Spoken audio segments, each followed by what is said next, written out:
اسلام سے پہلے آپ کس ایمان پر یقین رکھتے تھے؟ وہ 3 سب سے بڑے چیلنجز کون سے ہیں جن کا آپ کو اسلام لانے کے بعد سامنا ہوا؟ کیا آپ کو جیل جانے کا ڈر نہیں ہے؟ میرے کچھ دوستوں نے مجھے چھوڑ دیا کیونکہ وہ میرا مسلمان ہونا نہیں سمجھ پا رہے تھے. وہ ایمان والے نہیں ہیں, لہٰذا ذہنی دباؤ میں انہیں کوئی امید نظر نہیں آتی, کوئی آپ کی مدد نہیں کرتا. ایسے میں آپ کو کوئی نہیں ملتا جس پر اعتماد کر سکے. ہاں مجھے نہیں معلوم, میں نہیں دوں گا, میں جواب نہیں دوں گا.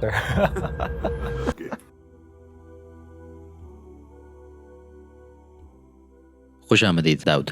مجھے مدعو کرنے پر آپ کا بے حد شکریہ. ہم آپ کی کہانی سننا چاہتے ہیں. داؤد کون ہے؟ میں کوریا, جنوبی کوریا میں پیدا ہوا اور وہیں پلا بڑھا. میرے خیال میں کوئی خاص آدمی نہیں ہوں. میں کوریا میں عام لوگوں کی طرح رہ رہا تھا. میں نے یونیورسٹی میں موسیقی کی تعلیم حاصل کی اور چند سال پہلے میں نے اسلام قبول کیا, اور شاید میں اب بھی یہ سفر طے کر رہا ہوں. کیا اس کی کوئی خاص وجہ ہے کہ آپ نے اپنا نام داؤد منتخب کیا؟ دراصل میں نے اس معاملے میں بہت احتیاط کی ہے. جب میں نے اسلام قبول کیا اور اسلام قبول کرنے کا فیصلہ کیا تو میں نے لوگوں سے پوچھا کہ کیا مجھے نام بدل کر عربی نام رکھنا ہوگا یا کچھ اور, لیکن لوگوں نے کہا نہیں, آپ کو اپنا نام بدلنے کی ضرورت نہیں. میں پیدائشی کیتھولک ہوں. میرے والدین کی وجہ سے, لہٰذا میرے والدین نے میرا کیتھولک نام رکھا جو کہ ڈیوڈ تھا. میں نے صرف اس کا تلفظ بدلا ہے, ڈیوڈ سے داؤد. ڈیوڈ اور داؤد ایک ہی شخص کے نام ہیں؟ ہاں بالکل, نبی کا نام. کیا آپ مستقبل میں کسی مسلمان ملک میں منتقل ہونے کا ارادہ رکھتے ہیں؟ ہاں میرے خیال میں,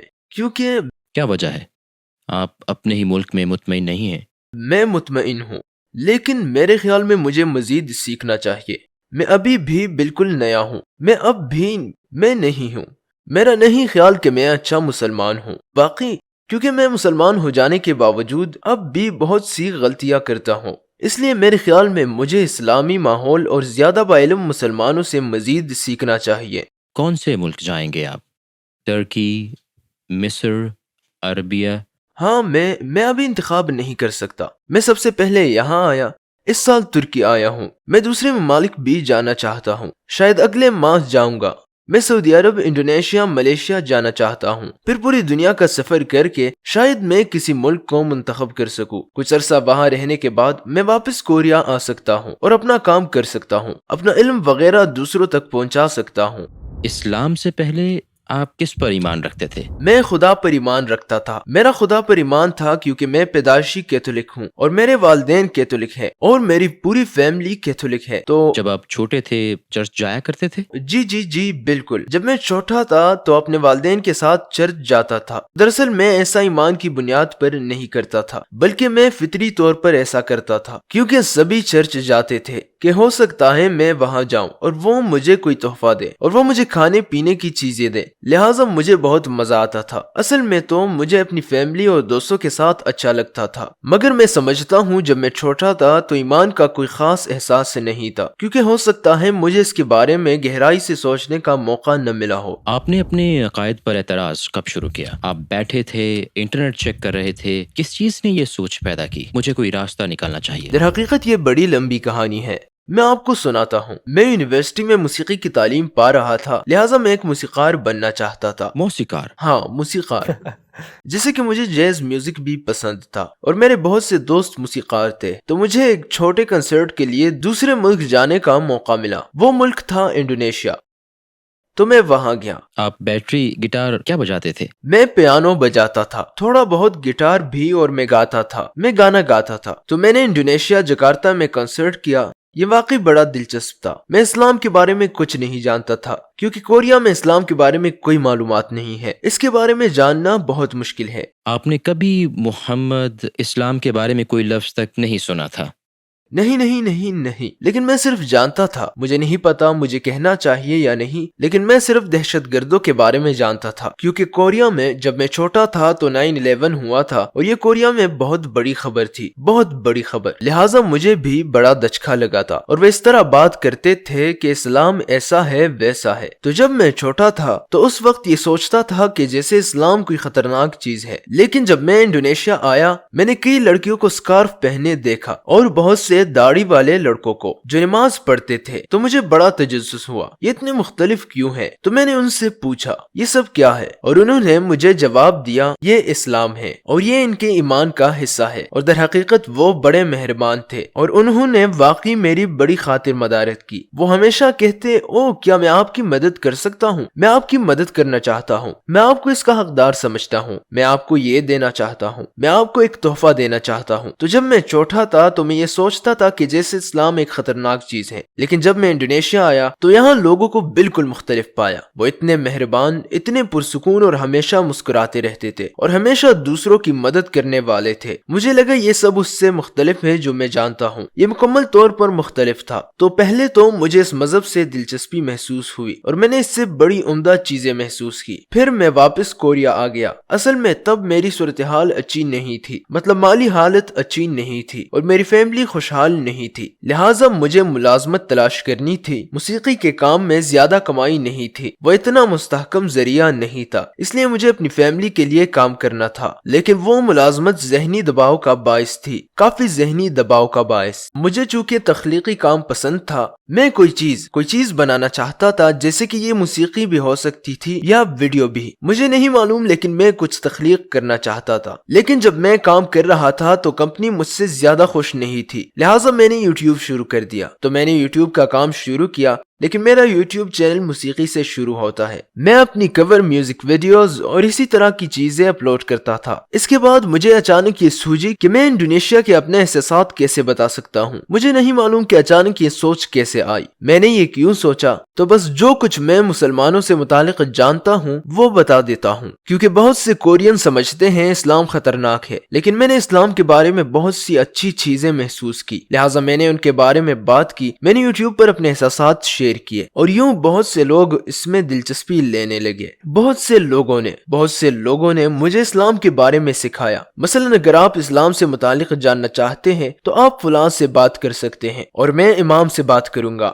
آپ کوریا میں کوئی مسجد دیکھ سکتے ہیں اور آپ وہاں نماز ادا کرنا سیکھ سکتے ہیں، یا آپ رمضان میں روزے رکھنے کا طریقہ جان سکتے ہیں۔ تو میں نے رفتہ رفتہ ان پر عمل شروع کر دیا، مجھے نہیں پتا کیوں، لیکن شاید لگتا ہے جیسے یہ سب قدرتی طور پر مجھ سے ہو رہا تھا۔ میں مسجد جاتا تھا، مسجد میں نماز ادا کرتا تھا، رمضان میں روزے رکھتا تھا، اور اس دوران میرا ایمان تھوڑا بہت پختہ ہو گیا تھا، کیونکہ جب میں مسلمانوں کے ساتھ نماز پڑھتا تھا تو مجھے پرکیف احساس ملتا تھا، ایسے لگتا تھا گویا کوئی میری مدد کر رہا ہے، جیسے کوئی مجھے دیکھ رہا ہے اور جیسے کوئی مجھے امید دلانا چاہتا ہے، کیونکہ تب میں بالکل کیا آپ اس وقت مسلمان تھے جب آپ عمل کر رہے تھے؟ نہیں، میں مسلمان نہیں تھا، میں کیتھولک تھا، لیکن میرا اس پر کوئی خاص ایمان نہیں تھا۔ آپ بس عمل کی کوشش کر رہے تھے، لیکن آپ نے اسلام قبول نہیں کیا تھا؟ ہاں، میں نے قبول نہیں کیا تھا، لیکن عمل شروع کر دیا تھا، جیسا کہ مراقبے وغیرہ کے طور پر؟ ہاں، کچھ ایسا ہی۔ اس وقت میں یہ سوچتا تھا شاید میں اسے قبول کر سکتا ہوں، آخر کیوں نہیں، میں دوسری ثقافت یا دوسرے مذہب کو سیکھنا چاہتا ہوں، اور میں آپ کو بتا چکا ہوں کہ میں اس وقت کچھ ذہنی دباؤ میں تھا، کافی مشکل ذہنی دباؤ۔ دراصل کورین معاشرے میں مسابقت بہت ہے، بہت سخت مسابقت۔ آپ اسکوڈ گیم کے بارے میں جانتے ہیں؟ ہاں، میں جانتا ہوں۔ بالکل اسی کی طرح کورین معاشرہ بھی ہے، بالکل ویسا ہی، جہاں صرف ایک جیتنے والا ہوتا ہے اور اگر آپ نہیں جیتتے تو سب ہار جاتے ہیں اور آپ خود کو ناکام سمجھتے ہیں، ہارا ہوا سمجھتے ہیں۔ تو میں بھی ایسے ہی سوچتا تھا کہ میری زندگی ایسی کیوں ہے، میں کامیاب کیوں نہیں ہوں، لیکن جب اس وقت میں نے اسلام پر عمل کیا تو مجھے بڑا مختلف احساس ہوا، یوں لگا جیسے مجھے کوئی گمشدہ چیز مل گئی ہو، میں کھویا ہوا تھا، کیونکہ میں اس بارے میں سوچتا تھا کہ میں کہاں سے ہوں۔ جیسے اسکول مجھے سائنس، ریاضی سے متعلق سارا علم دیتا ہے، لیکن وہ نہیں بتاتا کہ میں کہاں سے اور کیوں آیا ہوں، اور میں کون ہوں اور کہاں جا رہا ہوں، اور مرنے کے بعد میں کہاں جاؤں گا۔ وہ مجھے راستہ نہیں بتاتا کہ کہاں جانا ہے۔ میرا خیال ہے اسلام نے مجھے ان کے جوابات دیے کہ مجھے کہاں جانا ہے اور میری زندگی کا مقصد کیا ہے۔ میرے خیال میں یہ انتہائی اہم ہے، کیونکہ میں بہت ذہنی دباؤ میں تھا، میری زندگی کا کوئی مقصد نہیں تھا، کوئی مقصد نہیں، جیسے کہ مجھے کیوں جانا ہے، کہاں جانا ہے، مجھے کون سے کام کرنے چاہیے، میرے پاس کوئی جواب نہیں تھا۔ لیکن جب میں نے اسلام پر عمل کیا اور مسلمان دوستوں، مسلمان لوگوں کے ساتھ رہا اور میں نماز پڑھتا تھا تو گویا اسلام کی رہنمائی میں تھا۔ اسلام نے مجھے اس سوال کا جواب دیا کہ میری زندگی کا مقصد اللہ کا حکم ماننا ہے، کیونکہ خدا نے ہمارے لیے سب کچھ پیدا کیا۔ رمضان میں مجھے اس شکر گزاری کا احساس ہوا، جو کھانا اس نے دیا، پانی دیا، مجھے زندگی دی، دوست دیے، فیملی دی، یہ زمین دی، گویا کہ ہر چیز۔ تو اس سوچ کے بعد مجھ میں اپنے خالق کی شکر گزاری کا احساس پیدا ہوا۔ پہلی مرتبہ رمضان کے روزے رکھتے ہوئے 3 سال پہلے ہوا تھا۔ اس وقت مسلمان نہیں تھے؟ میں مسلمان نہیں تھا، لیکن میرا ایمان تھا، میرا خدا پر ایمان تھا، کیونکہ میں اس دنیا میں ہوں اور صرف خدا ہی مجھے بتاتا اور سکھاتا ہے کہ مجھے کہاں جانا ہے۔ صرف اور صرف خدا مجھے سکھاتا ہے کہ زندگی کا مقصد کیا ہے اور اپنی زندگی کو خوشگوار کیسے بنا سکتا ہوں۔ تو آپ نے اسلام کب قبول کیا؟ السلام علیکم بھائی اور بہنوں، ہم نے دیکھا ہے کہ ہمارے 80% ناظرین بشمول اس ویڈیو کے نے ہمارے چینل کو سبسکرائب نہیں کیا ہے۔ جیسا کہ آپ جانتے ہیں ہم ایک غیر منافع بخش تنظیم ہے اور ہم نے اپنی ویڈیوز پر ایڈز بند رکھی ہیں، لہٰذا ہم صرف اس لیے کہہ رہے ہیں تاکہ سچائی کو پھیلایا جائے۔ یہ ایک چھوٹا سا عمل لگ سکتا ہے، لیکن انشاءاللہ یہ بہت سے لوگوں کے لیے رہنمائی کا ذریعہ ہوگا۔ آئیے اب سبسکرائب بٹن پر کلک کریں اور ایک ساتھ چلیں ابدیت کی طرف۔ تو آپ نے اسلام کب قبول کیا؟ تقریباً 2 سال پہلے غالباً۔ دراصل رمضان کے بعد میرا ایمان مضبوط ہو گیا تھا۔ میرا ایمان تھا، میں خدا پر ایمان رکھتا تھا، لیکن میں اسلام قبول کرنے کے بارے میں نہیں سوچتا تھا، کیونکہ میرا خیال تھا کہ میں ایمان لانے کے بعد بھی مسلمان نہیں ہو سکتا، کیونکہ میں کوریا میں رہتا ہوں، میں کورین ہوں، یہاں کا طرز زندگی بہت مختلف ہے۔ میرے خیال میں یہ آسان نہیں تھا۔ کہ اپنی ثقافت میں اکیلے مسلمان ہیں؟ اکیلا نہیں، اور بھی ہیں لیکن بہت کم۔ لیکن اس وقت کسی کورین مسلمان نے مجھے میسج کیا، اس کا نام کرم تھا۔ اس نے مدینہ سے تعلیم پائی، مدینہ کی یونیورسٹی سے گریجویٹ کیا، قرآن، دعوت کے بارے میں تعلیم اور سب کچھ۔ وہ بہت باعلم مسلمان لڑکا ہے۔ تو اس نے مجھے میسج کیا، میں آپ کی مدد کرنا چاہتا ہوں، لہٰذا میں اس سے ملا۔ میں نے اس سے یہ سوال کیا، دراصل میں ایمان تو رکھتا ہوں لیکن بے یقینی کا شکار ہوں، مجھے یقین نہیں کہ میں مسلمان ہو سکتا ہوں یا نہیں۔ تب اس نے مجھے جواب دیا، کیا تمہیں یہ بات معلوم ہے کہ کوئی بھی کامل نہیں ہوتا، اور مسلمان ہونے کے بعد بھی ایک پکے مسلمان کی زندگی گزارنا آسان نہیں ہوتا، لیکن اگر تم مسلمان نہ ہوئے تو تمہیں اس سے بلکہ کسی بھی چیز سے کوئی فائدہ نہیں ملے گا، جبکہ اسلام قبول کرنے اور مسلمان ہو جانے کے بعد تم خود رفتہ رفتہ مرحلہ وار بدل سکتے ہو، اور پھر خدا تمہیں مزید بہتر مسلمان بناتا جائے گا، کیونکہ اللہ سبحانہ و تعالی ہمارا خدا بہت رحم کرنے اور معاف کرنے والا ہے، اور وہی ہمارا سب سے بڑا مددگار ہے، لہٰذا وہ تمہاری مدد کرے گا۔ تو پہلے تمہیں مسلمان ہو جانا چاہیے، کیونکہ تمہیں نہیں معلوم، نہ تمہیں نہ مجھے، کہ میں ابھی مر سکتا ہوں، ہارٹ اٹیک ہو سکتا ہے یا کوئی ٹریفک حادثہ، کچھ بھی، مگر مجھے آج ہی موت آ سکتی ہے۔ کسی کو بھی اپنا مستقبل نہیں معلوم۔ تو میں نے اس طرح سے سوچا کہ مجھے مسلمان ہو جانا چاہیے، اور پھر میں ہو گیا۔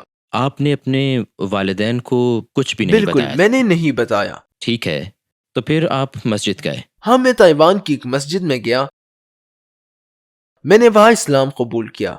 وہاں کا ماحول اور آپ کے ارد گرد کے لوگوں کے کیا احساسات تھے؟ کیا آپ ہمیں ان لمحوں کے بارے میں بتا سکتے ہیں؟ بہت شاندار احساس تھا جب میں اس مسجد میں گیا اور وہاں امام سے ملا جو کوریا میں سب سے بڑے عالم ہیں، اور جب میں ان سے ملا تو وہاں دوسرے ائمہ بھی موجود تھے۔ اس دن ان سب کی میٹنگ تھی، حسین اتفاق تھا۔ میں نے وہاں اسلام قبول کیا اور وہاں موجود ہر شخص نے مجھے مبارکباد دی اور خوش آمدید کہا، اسلام میں خوش آمدید کہا، اور مجھے ایسا محسوس ہوا، اب جانتے ہی ہیں کہ میرے اسلام قبول کرتے ہی سارے گناہ، ماضی کے سارے گناہ مٹ گئے اور میں ایک نیا انسان بن گیا، بالکل ایک نیا پیدا ہوئے بچے کی طرح۔ میرا یہ احساس بہت لاجواب احساس تھا اور خوشی کی طرح، میں اپنا اس وقت کا احساس بیان نہیں کر سکتا، وہ بہت ہی لاجواب احساس تھا۔ آپ کی فیملی کا رد عمل کیا تھا جب انہیں پتا چلا کہ آپ نے اسلام قبول کر لیا ہے؟ دراصل میں نے اسے فلما لیا تھا، ایک ویڈیو بنائی تھی۔ ٹھیک ہے، چونکہ میں یوٹیوب ویڈیوز بناتا ہوں لہٰذا اسے چھپا نہیں سکتا تھا، کیونکہ میری فیملی بھی میری ویڈیوز دیکھتی ہے، لہٰذا جب میں نے اپنی والدہ سے بات کی تو انہیں کافی دھچکا لگا، وہ ہکا بکا رہ گئی اور کہنے لگی کہ تم یہ سب کیسے کر سکتے ہو، اور انہوں نے مجھے یہ تک کہہ دیا کیا تم دہشت گرد بننا چاہتے ہو؟ کیونکہ میں سمجھ سکتا ہوں کہ کوریا کے لوگ مغربی میڈیا کی طرف سے اسلام کے بارے میں ہمیشہ پیش کردہ منفی پروپیگنڈے سے متاثر تھے۔ اس کا سبب میڈیا تھا۔ تو وہ کافی فکر مند ہو گئی تھی، لیکن میں نے اس کے متعلق وضاحت کرنے کی پوری کوشش کی کہ اسلام خطرناک نہیں ہے اور یہ میرا ایمان ہے اور میں اب بھی اپنی فیملی سے پیار کرتا ہوں، کچھ بھی نہیں بدلا، بس میرا عقیدہ تبدیل ہوا ہے۔ وہ اس حوالے سے بہت فکر مند تھی، لیکن وہ میری یوٹیوب ویڈیوز بھی دیکھتی تھی۔ انہوں نے بہت سے ایسے مسلمانوں اور اہم دل مسلمانوں کو دیکھا جنہوں نے میری مدد کی اور جنہوں نے اسلام کو واضح کیا، لہٰذا انہوں نے اس بارے میں سمجھنا شروع کر دیا اور اب وہ اسلام کے بارے میں بہت سا علم رکھتی ہیں کیونکہ وہ میری ویڈیوز دیکھتی ہیں۔ انہوں نے ابھی تک اسلام قبول نہیں کیا، انشاءاللہ بھائی ان کے لیے دعا کریں ہاں، گے۔ لیکن وہ سمجھتی ہیں اور مجھے عزت دیتی اور میری حمایت کرتی ہیں۔ تو اب آپ کی فیملی کے باقی لوگ کیا سوچتے ہیں؟ انہیں پہلے تو بہت حیرت ہوئی اور میری ایک آنٹی تو اب بھی مجھے میسج کرتی ہیں کہ کیا تم دوبارہ اپنا مذہب تبدیل کر سکتے ہو۔ انہیں حیرت ضرور ہوئی لیکن وہ میری حمایت کرتے ہیں، وہ مسئلہ نہیں بن رہے، کوئی مسئلہ نہیں۔ کیا آپ کی فیملی یا قریبی حلقے کے لوگوں نے آپ کی وجہ سے اسلام قبول کیا؟ بالکل۔ اس کے علاوہ میرے سبسکرائبرز بعض اوقات مجھے میسج کرتے ہیں کہ میں نے آپ کی ویڈیو دیکھی اور میں اسلام کو جاننا چاہتا ہوں، میں مسلمان ہونا چاہتا ہوں، میں یہ کیسے کر سکتا ہوں؟ تو میں انہیں میسج کرتا ہوں کہ ٹھیک ہے، میں آپ کو معلومات دوں گا، ویب سائٹ اور امام کا نمبر بھی، اور کوریا میں مسجد کہاں ہے۔ تو میرے کچھ سبسکرائبرز، کورین سبسکرائبرز میری ویڈیو سے مسلمان ہو جاتے ہیں۔ الحمدللہ، مجھے اس کی بہت خوشی ہے، میں بہت خوش ہوں۔ وہ 3 سب سے بڑے چیلنجز کون سے ہیں جن کا آپ کو اسلام لانے کے بعد سامنا ہوا؟ شروع میں جب میں مسلمان ہوا تو میرے کچھ دوستوں نے مجھے چھوڑ دیا کیونکہ وہ میرا مسلمان ہونا نہیں سمجھ پا رہے تھے۔ میرے بچوں کو ایک مرتبہ کنڈر گارٹن سے نکال دیا گیا تھا۔ شاید کوریا کے لوگ دوسرے مذہب کے لیے زیادہ کھلا ذہن نہیں رکھتے۔ میرے خیال میں اچھا مسلمان نہیں ہوں، لیکن بعض اوقات لوگ مجھے کافی جج کرتے ہیں کہ تم مسلمان ہو، پھر تم یہ کیوں کرتے ہو، وہ کیوں کرتے ہو، تم ایسا کیوں کرتے ہو، یہ حرام ہے اور یہ حرام ہے۔ لیکن مجھے معلوم ہے کہ میں کامل نہیں ہوں، میں غلطیاں کرتا ہوں، لہٰذا میرے خیال میں مجھے زیادہ توبہ کرنی چاہیے اور اللہ سے قریب ہونے کی کوشش کرنی چاہیے اور مزید سیکھنے کی کوشش کرنی چاہیے۔ میرے خیال میں یہ ایک طویل سفر ہے کیونکہ میں حال ہی میں مسلمان ہوا ہوں اور مجھے اللہ کے مزید قریب ہونے کی امید ہے۔ تو میرے خیال میں اگر میں یہ سوچ رکھوں تو اللہ کی مدد شامل ہوگی۔ میں نے ہمیشہ اللہ کی مدد پر یقین رکھا ہے۔ آپ کافی فائدے میں ہیں بھائی، کیونکہ مثلاً میں بالغ ہوتا ہوں، مثلاً 15 سال، جب میں 15 سال کا تھا تو اس عمر تک ممکن ہے میرے کئی گناہ ہوں، لیکن آپ کا امتحان 3 سال پہلے ہی شروع ہوا ہے، لہٰذا آپ کو اس لڑکے کے برعکس کئی فائدے حاصل ہو سکتے ہیں جو کہتا ہے یہ حرام ہے، تم یہ کیسے کر سکتے ہو۔ الحمدللہ ہم اس عظیم کام سے آگاہ ہیں جو آپ نے کوریا میں اسلام کے دفاع کے لیے کیا۔ کیا آپ کو جیل جانے کا ڈر نہیں؟ ہو سکتا ہے، میں جنوبی کوریا سے ہوں، کوئی مسئلہ نہیں، یہ شمالی کوریا نہیں ہے۔ آپ کو مذہبی آزادی حاصل ہے اور ہم جس پر چاہے بات کر سکتے ہیں، ہم ہر چیز پر بات کر سکتے ہیں۔ میں اسلام کے دفاع کے لیے اور چیزوں کا بھی دفاع کرتا ہوں۔ ایسے چند ماہ پہلے کوریا کے شہر ڈیگو میں ایک مسجد کی تعمیر ہو رہی تھی، لیکن رہائشیوں نے احتجاج کیا تو اسے روک دیا گیا۔ تو چند ماہ پہلے میں وہاں گیا، میں نے مسجد کی تعمیر کے لیے مظاہرے اور کام میں ان کی مدد کی۔ ہاں، اس سے مجھے مسائل ہو سکتے ہیں مگر مجھے پرواہ نہیں، میں ان کی زیادہ پرواہ نہیں کرتا۔ کوریا میں مذہبی آزادی ہے، میں جو چاہوں بول سکتا ہوں، لہٰذا اگر اس کا کوئی نقصان ہے تو ہاں، میں اسے قبول کرتا ہوں۔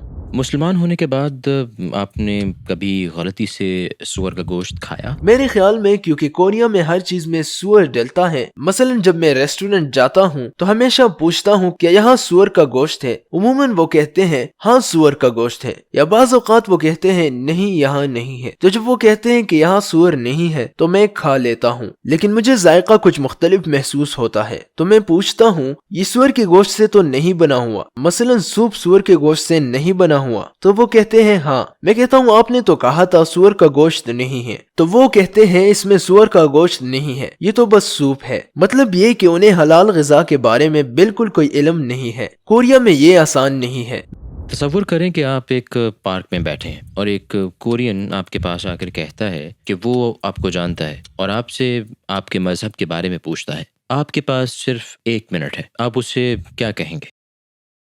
میرا خیال ہے میں زندگی کے مقصد کی وضاحت کروں گا۔ کورین معاشرہ تقابل پر مبنی ہے اور یہاں زیادہ تر لوگوں کی زندگی کا کوئی مقصد نہیں ہے، لہٰذا وہ بہت جلد ذہنی دباؤ میں آ جاتے ہیں۔ میں انہیں وضاحت کروں گا۔ آپ کی زندگی کا مقصد خدا کا حکم ماننا، اس کے دین کی خدمت کرنا ہے، اور آپ کو اس میں لازوال خوشی مل سکتی ہے۔ لہٰذا آپ کو اسلام میں سلامتی ملتی ہے۔ ہاں، آپ کو سلامتی اور خوشی مل سکتی ہے۔ آپ کو ہمارے نبی علیہ الصلوۃ والسلام کی کون سی بات سب سے زیادہ متاثر کرتی ہے؟ ان کی صفات، ان کا طرز زندگی، یا ہمارے نبی کی زندگی کا کوئی اور واقعہ؟ آپ کے خیال میں سب سے متاثر کن کون سی چیز ہے؟ جی، میرے لیے جب انہوں نے دنیا میں اسلام پھیلانے کی کوشش کی تب کوئی مسلمان نہیں تھا، ہے نا؟ وہ تنہا مسلمان تھے۔ انہیں ایک پیغام ملا تھا جسے وہ دنیا میں پھیلانا چاہتے تھے، اسلام کا پیغام۔ میں بھی تھوڑا بہت ایسا ہی محسوس کرتا ہوں، کیونکہ میں کوریا میں ہوں اور کوئی مسلمان نہیں ہے، میں تنہا مسلمان ہوں، اور میں محسوس کرتا ہوں کہ کیسے ثابت قدم رہا جائے، کیسے یہ کام انجام دیا جائے۔ لیکن ہمارے نبی صلی اللہ علیہ وسلم نے ہار نہیں مانی۔ میرے خیال میں انہوں نے ناممکن کام کر دکھایا۔ انہوں نے دنیا بھر میں اسلام پھیلا دیا، جبکہ شروع انہوں نے مکہ مدینہ سے کیا تھا۔ مگر اب دیکھیں، دور دراز مقامات جیسے انڈونیشیا، ملیشیا میں، مغربی افریقہ میں، ہر جگہ اسلام کے نام لیوا ہے۔ حتیٰ کہ جنوبی کوریا میں بھی میں نے اسلام قبول کیا۔ میرے خیال میں یہ حیرت انگیز بات ہے، اور اسلام دنیا میں سب سے تیزی سے پھیلنے والا مذہب ہے۔ تو میں بڑا متاثر ہوں کہ ان کی شخصیت اور ان کی سنت ہی سب کچھ ہے۔ میں بہت متاثر ہوں کہ انہوں نے اس وقت اسلام پھیلایا جب کوئی مسلمان نہیں تھا۔ آپ کے خیال میں اس دنیا کا سب سے بڑا جھوٹ اور سب سے بڑا سچ کیا ہے؟ میرے خیال میں سب سے بڑا جھوٹ ہے تم یہ نہیں کر سکتے، تم نہیں کر سکتے، نہیں کر سکتے۔ میرے خیال میں یہ جھوٹ ہے، کیونکہ کوریا میں، جیسا میں نے بتایا، کوریا بڑی مسابقت والا معاشرہ ہے۔ لہٰذا اگر آپ کسی چیز میں ناکام ہو جائیں تو لوگ آپ کو کہتے ہیں تم یہ نہیں کر سکتے۔ لیکن ایسا نہیں، کیونکہ میں سب کچھ کر سکتا ہوں۔ میں وہ سب کچھ کر سکتا ہوں جو کرنا چاہتا ہوں، اور اس کا تعلق ایمان سے ہے۔ اگر میرا خدا پر ایمان ہے اور میں خدا کی مدد پر ایمان رکھتا ہوں اور اس کی حکمت پر ایمان ہے تو میں کر سکتا ہوں، میں کوشش کر سکتا ہوں، کیونکہ میرے پاس زبردست محرک ہے۔ اگرچہ آپ اپنا ہدف نہیں پا سکے پھر بھی شاید آپ کر سکتے ہیں، لیکن اگر آپ زبردست محرک کے ساتھ ساتھ اپنے ایمان پر مبنی کوشش کریں تو آپ کچھ نہ کچھ کر سکتے ہیں، بے شک آپ اپنے ہدف تک نہ پہنچ سکے ہو۔ تو میرا یہی خیال ہے، میں یہی سوچتا ہوں، اور سب سے بڑا سچ بھی یہی ہے۔ تم یہ کر سکتے ہو۔ ہاں، بالکل یہی میں کہنا چاہتا تھا، تم یہ کر سکتے ہو۔ میں خدا کی رحمت پر ایمان رکھتا ہوں، خدا کی مدد پر، خدا کی حکمت پر، لہٰذا میں یہ کر سکتا ہوں۔ اس زندگی میں آپ کا سب سے بڑا خواب کیا ہے؟ میں مرنے سے پہلے ایک اچھا انسان، ایک اچھا مسلمان بننا چاہتا ہوں۔ میرے خیال میں یہ آسان کام نہیں ہے۔ زندگی کا مقصد اپنے خدا کا حکم ماننا ہے۔ ہمارا سفر جنت میں جانے کے لیے ہے۔ میں مزید علم پانا، مزید عمل کرنا چاہتا ہوں، اور میں کورین لوگوں کے لیے بھی کچھ کرنا چاہتا ہوں۔ کورین ثقافت میں غصہ اور ذہنی دباؤ بہت ہے، اور میرے خیال میں اس کی ایک بڑی وجہ ایمان نہ ہونا ہے۔ چونکہ وہ ایمان والے نہیں ہیں، لہٰذا ذہنی دباؤ میں انہیں کوئی امید نظر نہیں آتی، کوئی آپ کی مدد نہیں کرتا۔ ایسے میں آپ کو کوئی نہیں ملتا جس پر اعتماد کر سکیں۔ خودکشی کی شرح بہت زیادہ ہے۔ کوریا خودکشی کی بلند ترین سطح پر ہے۔ مثلا میں مسلمان ہوں، اگر کوئی اچھی بات واقع ہو تو میں کہتا ہوں یہ اللہ کی طرف سے ہے، میں شکر ادا کرتا ہوں، اور کوئی بری بات ہوتی ہے تو میں یہ سوچ سکتا ہوں یہ اللہ کی عین حکمت ہے، یہ آزمائش ہے، میں اس صورتحال سے نکل سکتا ہوں۔ اگر آپ کا خدا پر ایمان نہیں، آپ ملحد ہے یا کسی قسم کا ایمان نہیں رکھتے، تو پھر آپ اس طرح سوچتے ہیں واہ یہ کامیابی میری صلاحیتوں کا نتیجہ ہے۔ چنانچہ ایسے لوگوں میں تکبر آ سکتا ہے، اور جب ان پر کوئی پریشانی آتی ہے تو یہ سوچتے ہیں او یہ ہمارے ساتھ ہی کیوں ہوا۔ وہ خود کو الزام دیتے ہیں، وہ ذہنی دباؤ میں آ جاتے ہیں جو اتنا شدید ہوتا ہے کہ خودکشی یا کسی اور فعل کا باعث بن جاتا ہے۔ میرے خیال میں کورین معاشرے کو خدا پر ایمان کی شدید ضرورت ہے۔ تصور کریں کہ آپ اسکوئڈ گیم کا ایک کھلاڑی ہیں اور آپ کو قتل ہونے سے پہلے بچنے کے لیے کسی کو دھوکہ دینا یا جھوٹ بولنا ہے، تو آپ کیا کریں گے؟ میں مرنا نہیں چاہتا، میں جھوٹ نہیں بولنا چاہتا، مجھے نہیں معلوم۔ آپ کو یہ جواب نہ دینے کا حق حاصل ہے۔ مجھے نہیں معلوم، میں نہیں دوں گا، میں جواب نہیں دوں گا۔ ٹھیک ہے، آپ سے گفتگو بہت عمدہ رہی۔ مجھے مدعو کرنے کا شکریہ۔ الحمدللہ۔